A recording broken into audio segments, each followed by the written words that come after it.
Everybody, welcome back to The Reason We Learn. I'm Deb Fellman, mom, homeschooler, educator. So, what you're looking at, I'm sure, is quite blurry for you. So, don't think I don't know that. It's a little blurry for me as well.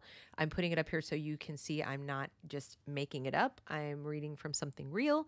And this comes from Epic Education. They are a diversity, equity, and inclusion training company. And I saw this come up in my Instagram feed from Save Our Schools PA because this is being used as teacher training. It's also used by corporations, by the way. We will take a look at their website briefly, but I first want to take a look at this one module. This comes from their training called, I think it's called the Critical Race Theory Bundle, and there are multiple modules within it. And then one of these is called the critique of liberalism. By liberalism, they mean what we know of as, equal opportunity, all the individual liberties we have, right to, free speech, freedom of association, just everything in the Bill of Rights, really, we would call liberalism. And equal opportunity is really the number one thing they're criticizing. But when you understand that that by criticizing equal opportunity, they are laying the groundwork for restricting speech, restricting association, restricting property ownership, all of those things, because the only way to rapidly achieve what they want to achieve, that's why they're criticizing liberalism, is to infringe on those rights. If you continue to have your equal opportunity and your equal rights, their contention is that people of color will not get ahead. So it's implicit, it's implied you're not going to be able to do that. And here, listen when I read it. On the surface, many liberal ideologies appear to be desirable goals to pursue. They don't appear to be, they are. Concepts like color blindness and incremental change, however, are insufficient to redress the deleterious effects of race and racism. All right. A concept like color blindness, it's not really a concept. It's it's fundamental to equal opportunity, equality under the law, and all of that. Colorblindness simply means that you will literally have equal opportunity under the law. We are not allowed to segregate by color or make choices like that based on color. If anything, we've already moved away from colorblindness with affirmative action, historically black colleges, black-owned businesses getting special grants from government, things like that. That's hardly colorblind. So we've already trampled on the concept of colorblindness when it comes to advancement, and that's been going on for decades now. So, I guess they want more. And they're saying it's insufficient to redress the deleterious effects of race and racism. Now, there obviously were deleterious effects of race and racism, but as far as redressing them, it seems like they're implying there is a responsibility to redress this actively, like that we have to do something above and beyond make sure everybody has equal opportunity under the law. Consequently, even though the U.S. is rapidly diversifying, we still see many firsts regarding the presence of different identities within our system and structures of power. Well, I don't see why that would be a shock. First of all, they keep getting more and more granular with their assessment of firsts. We're not just saying first black president anymore. We're now saying first black trans woman actress in a supporting role in a TV drama. I mean, it's like we're getting more and more granular with what the firsts are. And if you're going to keep track that way, and you're going to have it be the first of every particular demographic that isn't white, you're going to be doing this for a very, very long time. And part of that is, as they say, U.S. is rapidly diversifying. There are still people coming here from other countries. Ironically, black immigrants who come from Africa now tend to succeed far and away faster and better, more than their African American counterparts. So that's something that maybe we should talk about, except we're not allowed to talk about it. This tenet challenges the liberal notion of incremental rather than sweeping changes to address or redress inequity. It further challenges and names the colorblind ideology as the refusal to acknowledge race, racial differences, and racism. So now they're taking it a step farther and saying that colorblind ideology, rather than being the principle that we don't see color legally, everyone has equal opportunity in all the institutions of our society. You really can't force individuals to like you. Okay, so I can't account for what an individual might think or feel, but if they run a business, they cannot, shut you out just because you're black. That they cannot do. And the same with the school, the same with the university, all of the major institutions, it's not allowed. So, as far as they're switching over to the refusal to acknowledge race, racial differences, and racism, this is the way you say there should be special treatment. Acknowledgement of race, acknowledgement of racial differences is saying, now we need special treatment. Now we need people to preference us, give us preferential treatment. That's what that means. So affirmative action is not enough. Under the notion of incremental change, gains for marginalized groups must come at a slow pace that is palatable for those in power. Okay, this is an accusation baked in there that there are people in power who insist on change or gains rather coming at a slow pace. The irony of this is the only people in power who benefit from gains coming at a slow pace are politicians in office who want people to be dependent on the state. So if you cannot improve your own life, if you are dependent on the state for anything from welfare to food stamps to even public education, then, people are in power because of that. They will get your vote. They promise you these things. They promise to expand these programs. They promise to give you more stuff, whatever it is. They derive power directly from you needing those things. So it is not in their best interest for you to have gains, for you to realize gains. If you become independent, if you succeed in school and you get a good job and you move on and are able to make gains in your own life, you don't need them anymore. They lose power. So they're trying to paint this picture of, pre-Jim Crow, or, Jim Crow era, smoke-filled rooms, white men in power going, we can't let the black people succeed. We can't have them succeed too quickly because we will lose our power. And the irony is the racists doing that are the very ones they vote for time and time and time again and think actually care about them or are going to help them see real gains. No, it's not a real gain to eliminate grades for your children. It's not a real gain to reduce the standards that for grade level achievement. It is not a real gain, even if you end up with 50% of every college class being, the colors of the rainbow. That's not a real gain if everyone got there because of a certain kind of affirmative action based solely on race and not on achievement or merit. That's not a gain because when you get out of school and you need to go into the world, you still need to perform. Now, you might even demand your gains all the way up to the boardroom. But then what happens? Things stop working. If people are only in their position because of the color of their skin, a couple things happen. Lots and lots of resentment. People who ought to have been there aren't there. And they're not happy, okay? And people who ought to be there may not be perceived as having earned it, and it's rude to them. They now have to fight off the perception that the only reason they're there is that they were handed the gain for equity's sake. So you're not helping anybody. People who deserve to be where they are going to be treated like dirt, and the people who don't deserve to be there are going to be, resented, hated, and fail. They're going to fail, and all the things they touch are going to fail because they have no idea what they're doing. And that's what makes a failed society. That kind of artificial gain, artificial equity handed down from on high as some kind of, consolation prize or gift is not real power. It's not a real gain. It's very short-lived, and we all suffer from that.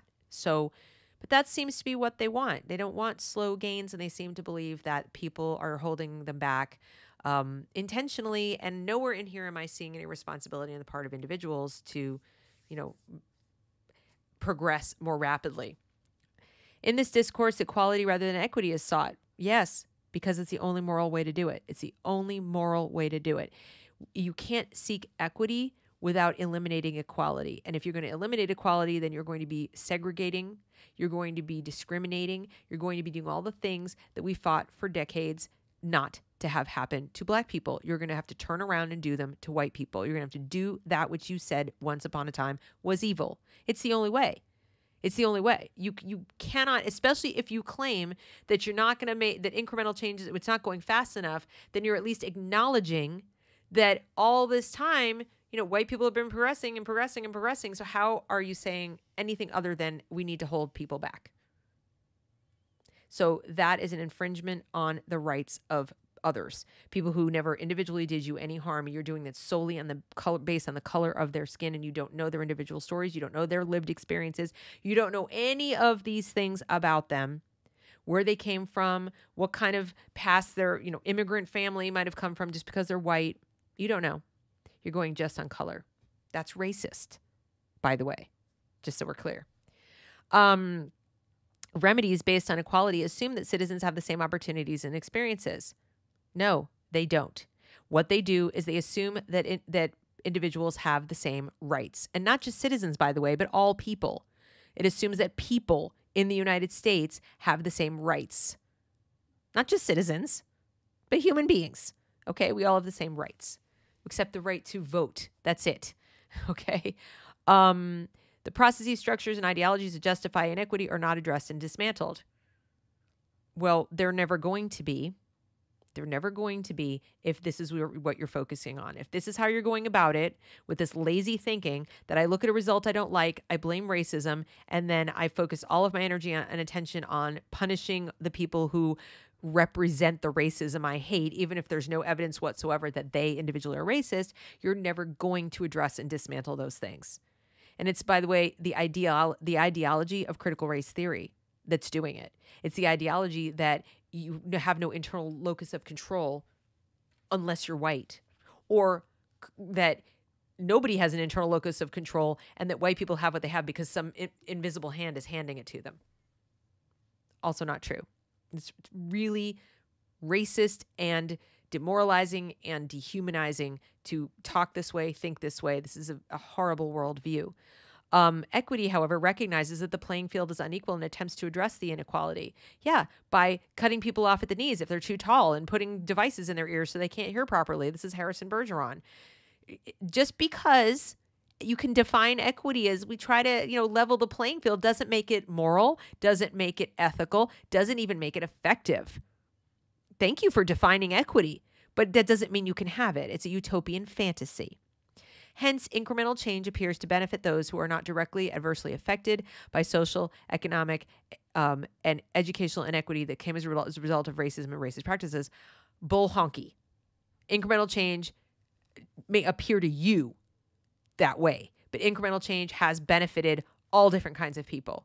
Even people who arrived on the scene like last week and don't speak a word of English, okay? The incremental changes we have made in this country towards a more perfect union, a more equal society have benefited just about everybody. People of all walks of life, all races, all genders, you name it. Because equality gets you a high degree of benefit. The fact that you choose to see it differently doesn't make it true. Critical race theory offers us a powerful historically grounded framework through which we can name the systemic perpetuation of racism, the work of Robin DiAngelo and other whiteness scholars. You can't study something that doesn't exist. There's no such thing as whiteness. She made it up. So she's a scholar of a thing she made up. Helps us to understand the ways in which both whiteness and white people perpetuate these systems by denying a racialized experience in themselves and others. By the way, this is racist again. So this is part of that dehumanization. Whiteness, white people. Imagine if it wouldn't be okay to say blackness and black people, in this way, this pejorative, demonizing way. It shouldn't be okay to say it about white people. Each individual person who happens to have white skin didn't create slavery way back when, didn't create Jim Crow laws, may in fact, if they came from certain immigrant populations, have been enslaved or serfs or indentured servants or persecuted wherever they came from, or even right here in the United States if we're talking about the Irish. This is ludicrous. It is racist on its face, and they're teaching it to teachers. They're teaching it to children, okay? Perpetuate these systems, denying a racialized experience. Nobody's doing that. Nobody's doing that. And race isn't everything. To say that race is something is not the same thing as to say it's everything. Nobody's denying anybody their experiences. They're just saying it's not all of who you are. When we can name the predictable racist patterns and systems around us, we know where to focus our individual and collective work for change. First of all, we don't work collectively. Maybe you do. That's how activists work, but we individually work for change, and that's what both parties should be doing. And the best way for any individual to work for change is in their own life, not worrying about what other people think and what other people are doing. If you bump into something that's an actual obstacle and you can prove that it's because of race, by all means, get a lawyer. But this is this isn't real. Okay. Then there's this white privilege unpacking the invisible knapsack. This has been around for a long time. I was taught to see racism only in individual acts of meanness, not in individual systems conferring dominance on my group. Okay, guilty white person, doesn't make it true. Now, this, I know you can't see it. I can barely see it myself. It's blurry. It's a white privilege exercise.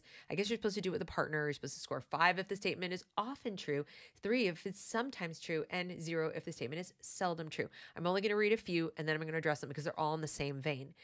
I can be in the company of people of my race most of the time. If I should need to move, I can be pretty sure of hassle-free renting. I can be pretty sure that my neighbors in such a location will be neutral and pleasant to me. I can go shopping alone most of the time, pretty well assured that they're asking you to have precognition. They're asking you to think into the future about things that may or may not happen. They're asking you for extremely subjective opinions that are tilted toward the negative. The implication is to heavily weight this towards the negative. Pretty sure most of the time. That's implying that there's some of the time that you can't.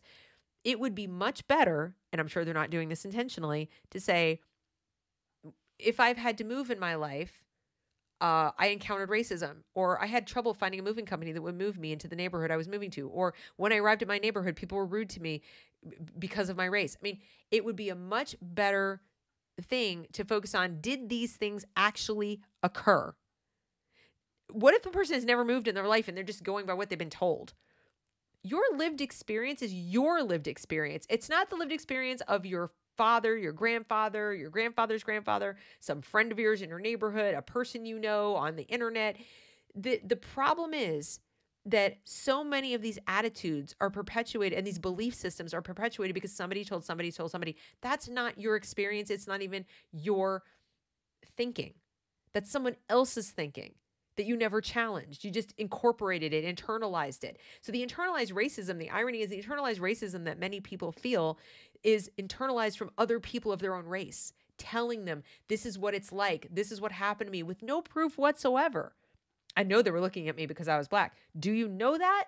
Or do you believe that? These are beliefs. So it would be a much better test to say, this is what's happened to me, and then have people dialogue. But this, I can be sure, and this is more a better measure of pessimism and optimism and personality types than it is about race. It really is. And there are certain neighborhoods, by the way, that I've moved to, just as a note, where I didn't feel all that confident people were going to be polite to me because of the color of my skin. It didn't change my perception of racism in America, or even racism amongst black people. It didn't. It tilted my view of that particular neighborhood, and it was based on empirical evidence, things that had happened to me, been said to me, done to me, etc., while I was looking for an apartment. That's it. But even that, I got over. I realized it was a few individuals. It wasn't everybody. And guess what? All's well that ends well. My perception was changed. I left my mind open. But this is a snapshot. And it's a snapshot based on opinions of things that may or may not ever have happened in the person's life. So let's take a look at the website. This is it. Epic Education. I've gone straight to the critical race theory bundle. It's $75, by the way. I don't know what it costs for a whole school to be trained. These are the different levels or tenets. You'll notice here's the exploring the critique of liberalism I read to you. Interest convergent through critical race theory. This is where they say that, it's kind of like a thinly veiled threat. They talk about, let's see if I can open it up. Maybe it'll show. This tenet explains how aspects of the dominant culture change only when their interests converge with the interests of marginalized groups. This denies all of that's already happening. First of all, we don't function as groups. This is just humans. Interest convergence is a human thing, okay? It explains how aspects of human interaction change only when interests converge. This is literally how people interact with each other. If I have an interest and you have an interest and they converge, we're going to mutually benefit. We will mutually benefit. And with every little act of mutually, beneficial activity, our culture changes. This is why we've made the incremental change we've made. Is it through desegregation and the Civil Rights Act and various things? We have been in positions more often to have these mutual exchanges and have realized you're just a person just like me. I mean, in both directions. And so that's how change happens. It sounds to me like what they're doing is saying we need to force this. And we see this happening with, executive orders saying that we need to give preferential treatment to Black-owned businesses when doing business with the government, so that we're forcing these kinds of interactions and forcing the mutual benefit. There may or may not be mutual benefit. That this may or may not be the best company. We don't know. So will it really be a benefit, or is it just the benefit of getting paid by the government? So that's that module, or level rather. This is the part, this one here, the permanence of racism. This module explores the critical race theory tenet, the permanence of racism, which highlights the origin and current manifestations of racial oppression, discrimination, and inequality within the fabric of American culture. So they're basically saying it is permanent. It's permanent. So now what? I mean, like, it's permanent. That to me makes you throw your hands up and say, well, then what's the point? And at what point are you going to stop people from being racist against white people when you tell them that racism only lives in the minds and hearts of white people, and in a culture, the Western culture, that was primarily developed by white people? I say primarily because it wasn't exclusively. And that all of this is part of whiteness, and all of this is racism, and it's permanent. How are you going to have anything other than hostility, rage, even? Whiteness as property through critical race theory. This module explores the critical race theory tenet, whiteness as property, which eliminates the historical role racial domination and whiteness plays in accessing power, acquiring property, and building generational wealth. The problem with that one is there's probably like a veneer of truth. I've talked about this little veneer of truth, the skin of truth, that there's, redlining. There are some things that were true that has, contributed over the years, but nothing contributed more to the difficulty Black people have had with developing generational wealth than when government came along and sold them the bill of goods that they should be in subsidized housing and get all kinds of welfare instead of the homes that they owned, because we had high Black home ownership and a thriving, growing lower middle class, but it was growing before the Great Society programs. People say, but there was segregation. Yes, but there was property ownership. There was property ownership. You could have done away with segregation without the public housing units. The move to public housing, the buying the homes for cents on the dollar and putting people in subsidized housing that was put together with tissue paper and spit. That did more, in my opinion, but I think I could back it up if forced, to destroy the development of generational wealth than anything. So like I said, some of these things are wrapped in a little skin of truth, and that makes it ring true. That is why this stuff sells. That is why, well-meaning people of all walks of life and all races say, wow, there's something to this. But no, there isn't. As I've just shown you, there is a sinister thread running through this. There are accusations running through this. There's demonization and dehumanization running through this that is very, very dangerous. And therefore, the whole thing has to fall apart. We can't use any of it because it is the foundational principles of critical race theory are just wrong. They're incorrect. And then some of them are absolutely inside out. So just bringing this to your attention, this is being used by teachers, businesses, etc. They make a lot of money off of this, and you may be facing it. We need to defend liberalism of this sort, the classical liberalism, because if we don't, then, as I said, we will see some overt encroachment on our civil rights in order to,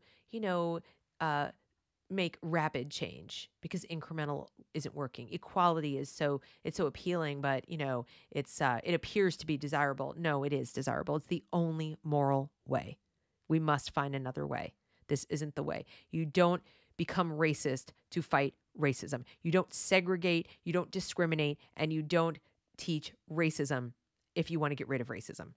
That's the basic rule. So if you appreciate this sort of content, I hope you will subscribe to this channel, like this video, comment on this video, share this video. That's the video.